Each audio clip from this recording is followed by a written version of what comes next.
that they wanted to suppress Bryan's popularity, with the original plan suggesting that he was going to wrestle Sheamus again at WrestleMania. To end 2013, Bryan was in a rivalry with Bray Wyatt where he joined the Wyatt family before eventually leaving the group. The rivalry led us to Royal Rumble 2014 from Pittsburgh, and this show ended up being hijacked because the fans didn't want what WWE was putting out. Wyatt and Bryan opened up the show with an outstanding match, an in-ring showcase to blow off their rivalry, and it was in this opener where Bray Wyatt ended up getting the win. So the fan logic was, alright, Bryan opens the night counting the lights, but he's going to end it on top. Because there was no way that the WWE was this short-sighted. There's no way they don't let him win the Royal Rumble. It became almost a guarantee to some fans that it was going to happen, that this was the only way that the show could end.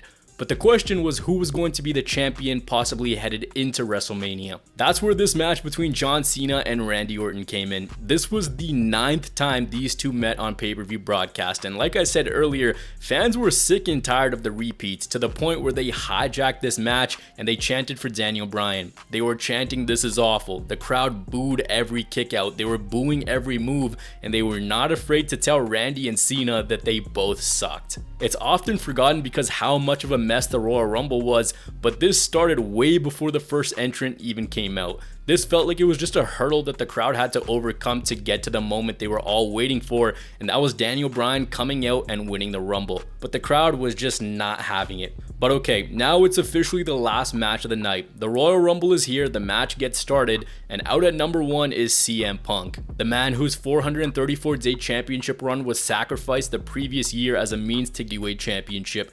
It wasn't 2005, it was 2014. I'll get back to that in a bit. The next entrant in the match was Big E, and now there was one final spot left. Now the anticipation began. The crowd started to chant yes, yes, yes as the timer came up and time started to wind down. Everyone thought it was going to be Daniel Bryan. Everyone was counting down in anticipation. 5, 4, 3, 2, and this is what you heard.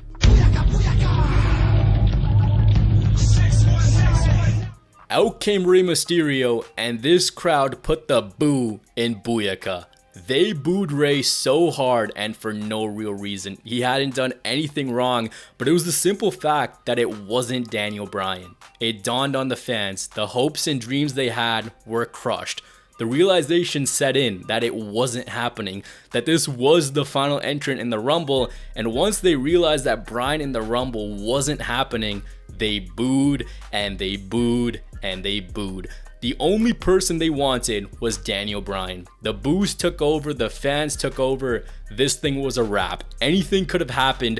They were not stopping on this night, and as a result, anyone that came in their way was done for. They viciously booed. The only thing that was going to make them stop was Daniel Bryan, and he wasn't there. We were now at the final 4 of this match. The field was actually pretty strong as well. Sheamus, Roman Reigns, Batista, and CM Punk. The same CM Punk who had been in this match for nearly 50 minutes until out came Kane to pull him over the top rope and eliminate him from the Royal Rumble. This would prove to be CM Punk's last match with the WWE for a long time. Behind the scenes, he was completely fed up with the company.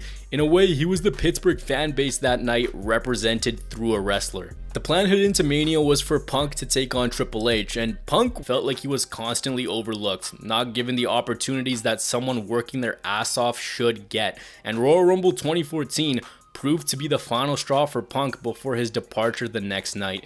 He later received his termination papers on his wedding day in 2014. That was his wedding day, but this was a divorce, a very ugly divorce between Punk and the WWE. So this was his last match for a long time. The craziest part now is that Punk's going to enter the 2024 Royal Rumble. The date of the Rumble is January 27th, the same day he quit WWE a decade beforehand, and the first 2 in that Rumble were him and Seth Rollins, the man he seems to be chasing. It's crazy how this stuff is interconnected in a weird way.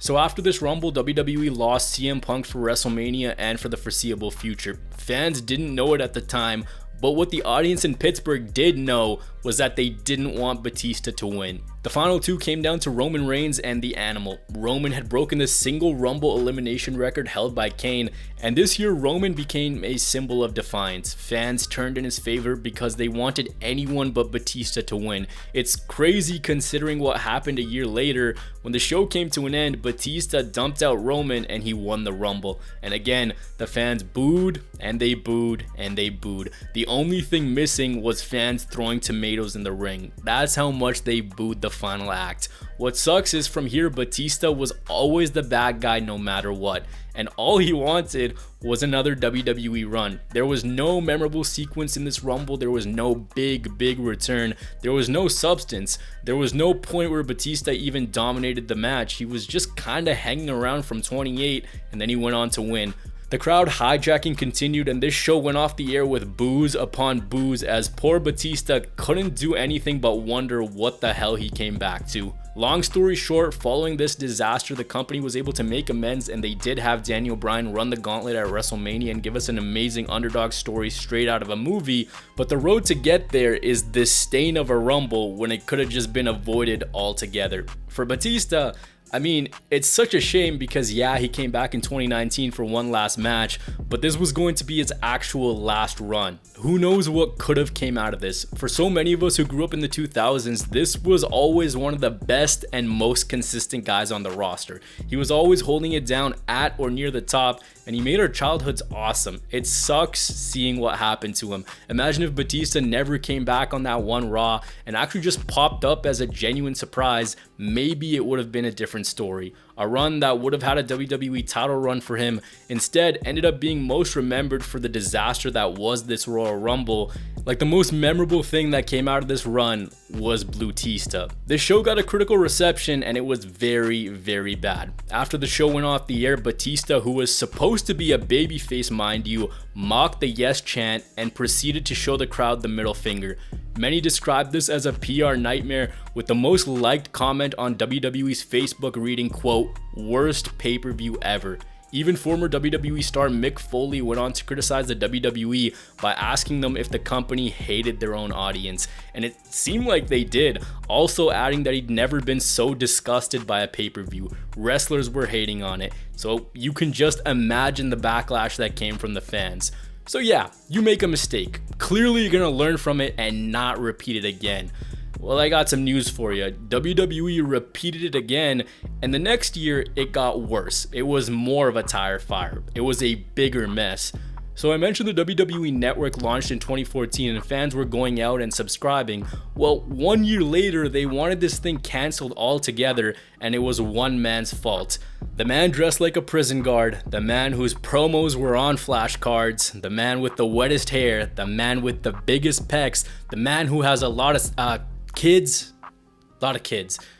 Roman Reigns. Daniel Bryan, after injury, returned to the WWE, and the Yes movement was still running wild. Fans wanted to see Daniel Bryan in a prominent position again, but the timing was really bad because the company had hopes of pushing who they believed to be the next guy in line, and that was Roman Reigns. So what we got was another unmitigated disaster of a Royal Rumble. Much like the previous year, before the actual Rumble, we got an awesome match. A match that has crazy good replay value and is one of my personal favorites. One of the best triple threat matches in company history between Seth Rollins, Brock Lesnar, and John Cena. This was such a fun match from the onset because of the pacing, because of the spots, because they had the Money in the Bank winner in there, so you just didn't know. It was electric and it still had a bit of unpredictability to it, but this night showed the duality of WWE. How at this point they produced something so good and so adored, but when the night came to an end, they delivered an absolute mess. At number 1, it was The Miz, and at number 2, R-Truth. Awesome Truth started the Rumble, but there was nothing awesome about this Rumble. This Rumble lacked star power, it lacked anything really memorable in the first place, just like the year previous. It lacked a punch to it, but at number 10, fans got that punch. Daniel Bryan entered the Royal Rumble and the crowd lost it in excitement. Out he came and in typical Daniel Bryan fashion ran completely wild. But that punch instead ended up being a gut punch. After just 10 minutes and 36 seconds, Daniel Bryan was eliminated from the Royal Rumble, and from here, the atmosphere of the match changed for the worse. Daniel Bryan was eliminated, and as they showed a shot of him sitting on the floor dejected, Goldust entered, and behind him, it said "Shattered Dreams." Daniel Bryan came back from injury, and the fans wanted to see him reach the mountaintop one more time, or at the very least make it to the final few in the Rumble, a scenario that might have helped avoid what came next. That wasn't on WWE's mind though, they didn't want it like that. You could imagine this is where it all changed. But what made things worse was now it was basically a dead giveaway, cause out at number 19 came poor Roman Reigns, and this dude got booed into oblivion. This one night lives on forever in infamy in the career of Roman Reigns, a night where the fans rejected him so bad. Last year, the people who bared the brunt of the frustration were Rey Mysterio and Batista. Now it was Roman. If you remember, before this, the WWE had gave Roman Reigns some pretty awful promo material. First, they had him talk about magic beans, then they gave him the infamous sniveling little suck-up sellout full of suffering succotash, son. He's right, that's not easy to do. They fed the man that they wanted to call the big dog, dog shit. And he also made comments to the media basically saying that the fans shouldn't be allowed to critique him, that he listens to people that actually mattered. From here, there was no saving the match. But then we got into a bigger problem. See, the WWE booked Roman Reigns as this all-conquering hero, a guy who was going to overcome the odds and eventually win, something we'd seen for over a decade with John Cena. But the thing with stories like this is you need some, what do they say with Cody Rhodes? Adversity. With Roman, he's a powerhouse. He's not the guy who should be fighting from behind. You can't manufacture too many underdogs, plus your biggest underdog was already out. There's no formidable threat in the ring, it's just guys like Jack Swagger and Ryback. What made matters even worse was the people he had to overcome. The biggest threats in the match, I kid you not, were Big Show and Kane. This went about as well as you could imagine. The fans were pouring it on with the boos. They rejected this thing so bad because they knew who was winning, and there was no doubt about it. But Vince McMahon had a plan in his back pocket. He knew that with Daniel Bryan no longer in the match at this point, there was a possibility that this would be a repeat of the previous year, and it was. He had a full-on contingency plan ready because he knew this was going to happen, and his contingency plan was to bring out Roman Reigns' cousin, The Rock. He sends out The Rock to help even things up when Roman is getting demolished in the final stages of the match. I don't know if it's the greatest idea to send The Rock out in 2015 because it does further enforce the point of nepotism and the guy's already getting booed. But regardless, Rock comes in, he cleans house, and the crowd, they don't lose sight of what's going on. They know exactly what's happening and why it's happening. It's all a distraction, and as soon as The Rock left the ring, they continued to boo Roman like nothing even happened. It's crazy because the year previous they wanted Roman to win so it wouldn't be the other guy. This year, Roman became the other guy, and they were chanting for Rusev to win it. Roman chucked Rusev over the top rope and the match was over. Roman Reigns was your winner, and the fans continued to annihilate him with boos. Rock comes back in to celebrate with Roman, and the fans boo The Rock. Even The Rock couldn't save his cousin from the tsunami of hate. Rock's facial expression says it all. He's in awe that even he wasn't able to make things work and get Roman the reaction that they wanted. The crowd chanted, "We want refunds." They booed, they chanted bullshit, they chanted for CM Punk. The company wasn't going to let fans dictate the narrative of their product.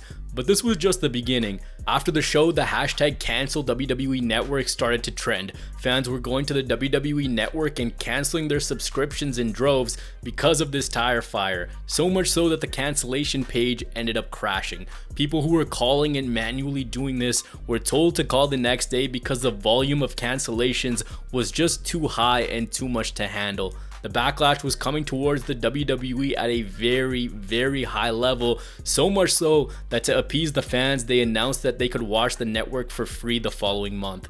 But you know, with PR, you gotta play a little damage control. The WWE, in a comical move, ran a poll on WWE.com asking fans who they thought deserved to main event WrestleMania, Roman or Bryan, and 86% of that vote, hey, maybe the divide on Roman Reigns wouldn't have been this bad. I understand that the WWE did need to have a balance between how much they let the fans run their show and how much fan service they actually gave, but this would have made sense if the year previous the same thing hadn't happened. For a second straight year, the WWE ignored what fans wanted and it blew up in their face big time. The WWE produced 2 Royal Rumbles that are memorable for all the wrong reasons. The audience reception to both of these contests were just awful, and they live on as 2 matches that are remembered for nothing aside from the company making their own messy bed and then having to lay in it. Genuinely, there's nothing good that happened in either of these Rumble matches. No big return, no insane moment to remember. Instead, they're relics that are remembered for hostility and hatred towards the WWE. These Rumbles had consequences that were felt for a very, very long time. From Punk leaving to Batista's run gone bad, Roman Reigns' critical reception that went on forever. These 2 Rumbles in Pittsburgh and Philadelphia showed the worst of the WWE. Both of these contests were just lazy battle royals which garnered awful critical responses and served as a reminder that sometimes the simple route is the way to go, and if fans don't like something, they'll let it be known. In the burgeoning age of social media, WWE messed up big time, twice, and both these Rumble matches live on forever as misses that the company will never be able to erase. See you guys.